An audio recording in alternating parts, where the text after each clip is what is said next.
All right, let's pull back the curtain on something you probably do, I don't know, dozens of times a day without even really thinking about it. The Google search results page. We're going to break down what's really going on there. You know the drill, right? You type in a question and boom, in less than a second, you've got answers. But that page, it is anything but simple. It's really a battleground for attention, a super meticulously organized space where whole businesses can either boom or completely disappear. You know, in the marketing world, we've got a name for this page, the SERP.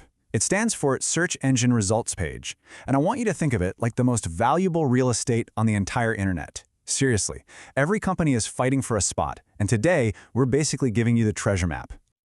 So let's start at the very top, okay? The penthouse suite, the prime spot with the best view.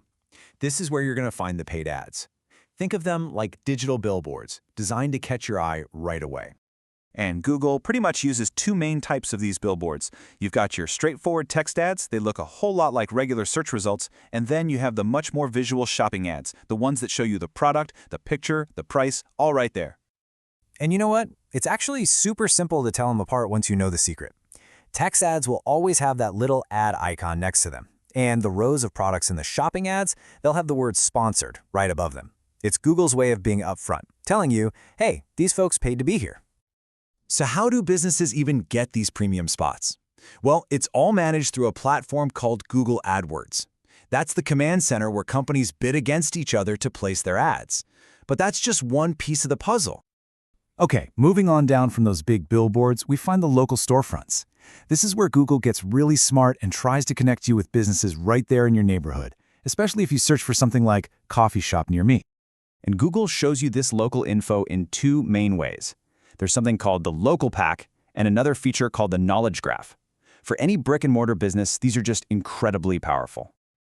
So what's the difference? Well, the local pack is that little map you see with 3 business listings right below it. That's usually triggered by where you are physically standing.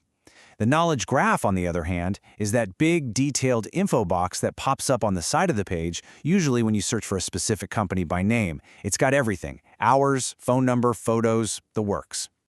And here is the absolute best part, especially if you're a business owner. Both of these amazing features are controlled through a totally free tool called Google My Business. It is, without a doubt, one of the most effective free marketing tools on the planet.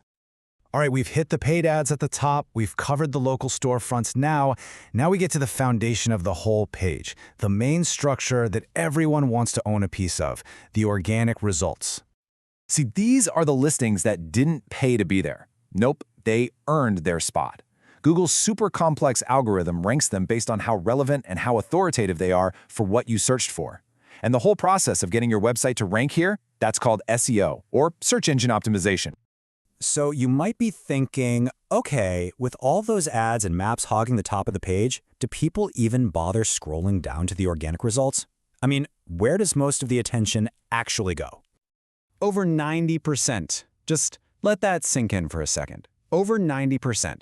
Despite all the flashy ads and the helpful maps, the overwhelming majority of people, we're talking almost everybody, clicks on the organic, earned results. This one number tells you everything you need to know about why SEO is so critical.